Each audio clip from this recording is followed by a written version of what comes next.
Friends, मैं हूं तौफीक। आपका स्वागत है आपके अपने चैनल एकरा एजुकेशन अड्डा पर, जहां आप शिक्षकों से जुड़ी हुई या शिक्षक नियोजन से जुड़ी हुई खबरें सबसे पहले सबसे सटीक तरीके से पाते हैं।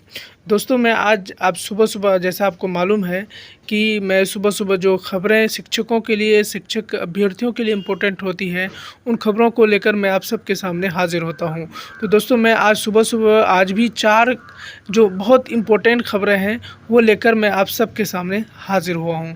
तो सबसे पहली खबर जो आप देख रहे हैं, शिक्षा मंत्री ने उठाए कदम, शिक्षकों से लिया फीडबैक, स्कूली शिक्षा व्यवस्था की सुव्यवस्थित करने की ठोस पहल के बारे में बात की गई है। तो मैं आज जो खबरों पर बात करने वाला हूं, पहले वो खबरें दिखा देता हूं, फिर आपको एक तरफ से मैं उन खबरों पर बात करूंगा। तो सबसे पहले आप जैसे देख रहे हैं, शिक्षा मंत्री ने शिक्षकों से बैठक की है और उसमें शिक्षकों की जो समस्या है उसको दूर करने की बात कही है। उन्होंने उन सारी बातों को सुना है, फिर क्या कहा है उन सभी बातों पर इस वीडियो में बात करेंगे। आगे चलिए दूसरी खबर की बात।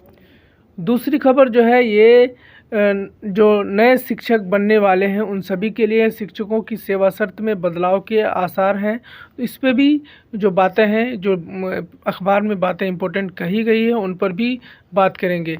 तो चलिए तीसरे खबर की बात कर लेते हैं। तीसरी खबर जैसा इस अपने स्क्रीन पर देख रहे हैं आप, शिक्षक का नियोजन रद्द करते हुए राशि वसूली का आदेश दिया है।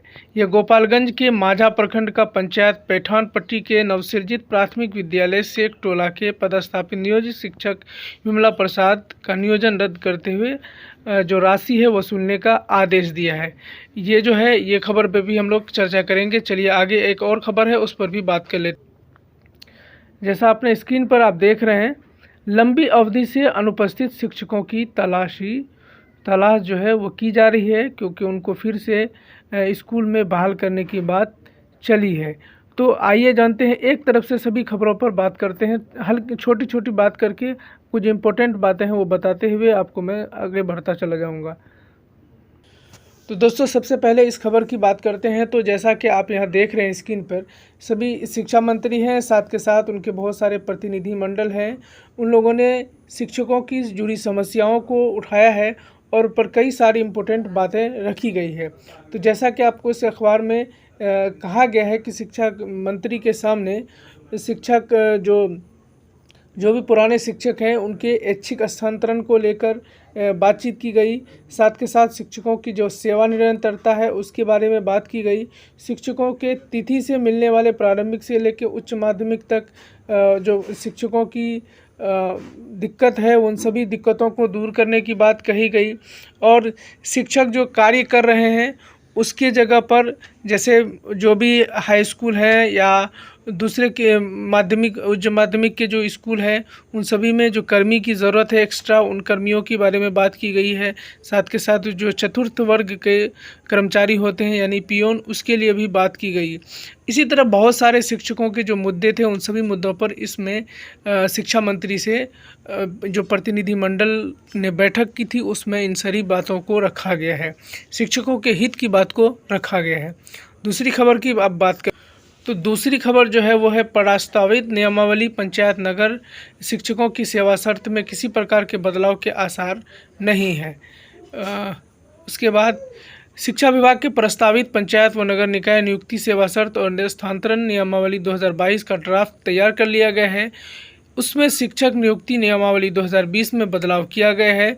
2022 की नियमावली के अनुसार उक्त नियुक्ति की प्रक्रिया बदलाव होगा, लेकिन सेवा शर्त के बदलाव नहीं होंगे। शिक्षकों के प्रोन्नति में 10 और 20 और 30 साल की सेवा का लाभ पुराने शिक्षकों की तरह मिलेगा, लेकिन स्थानांतरण नियमावली में बदलाव नहीं किया जाएगा। माना जा रहा है कि इस माह में अंत तक शिक्षकों के शिक्षक नियोजन सेवा शर्त प्रोन्नति एवं स्थानांतरण संशोधन नियमावली 2022 की ड्राफ्ट पर कैबिनेट की सहमति मिल जाएगी। कैबिनेट की सहमति मिलने के बाद 7वें चरण में कक्षा 9 से 12 तक के लिए कुल 1,21,927 पदों की बहाली प्रक्रिया शुरू होगी। इसके बाद कक्षा के 1 से 8 तक के लिए 80,257 शिक्षकों के पदों की बहाली शुरू होगी। नियुक्ति नियमावली में बीटेड, सीटेड और एसटीड की रिजल्ट पर 60% और शैक्षणिक व प्रशैक्षणिक योग्यता मैट्रिक से स्नातकोत्तर और डीएलएड बीएड तक प्रतिशत वेटेज का प्रावधान है। 7वें चरण में शिक्षक नियुक्ति पूरी होने के बाद ही स्थानांतरण होगा। तो इम्पोर्टेंट बात है यहाँ पर आप इस खबर में ये निकल कर आई कि जो शिक्षकों का बहाली की जो प्रक्रिया है उसमें चेंज हो जाएगी, लेकिन शिक्षक जो और भी जो पहले के जो शिक्षक हैं उनके नियमावली में कोई परिवर्तन, सेवा शर्त में कोई परिवर्तन नहीं होगा।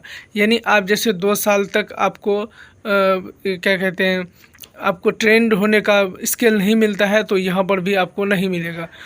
चलिए तीसरे खबर की बात करें। तीसरी खबर में जैसे आपको मैंने पहले बताया था कि जो शिक्षक नियोजन है वो रद्द कर दिया गया है एक शिक्षक का, जो कि गोपालगंज से है। उन्होंने उनके प्रशिक्षण में किसी न किसी तरह की गड़बड़ी थी या उनका सर्टिफिकेट में फर्जीवाड़ा पकड़ा गया था, जिसकी वजह से उनको सेवा मुक्त कर दिया गया और उन्होंने जो पेमेंट उठाया था उन सब की वसूली की बात कही गई है। चलिए अब तीसरे खबर की बात करें।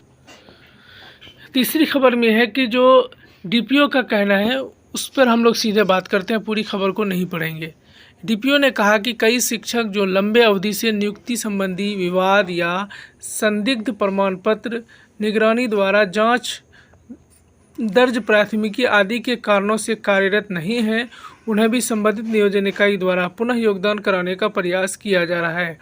ऐसे किसी भी शिक्षक का विद्यालय से योगदान के संबंध में अगर भविष्य की सूचना प्राप्त होती है तो संबंधित प्रखंड शिक्षा पदाधिकारी एवं विद्यालय के प्रभारी प्रधानाध्यापक पर जिम्मेदारी तय करते हुए उन्हें विरुद्ध कठोर अनुशासनिक कार्रवाई की जाएगी।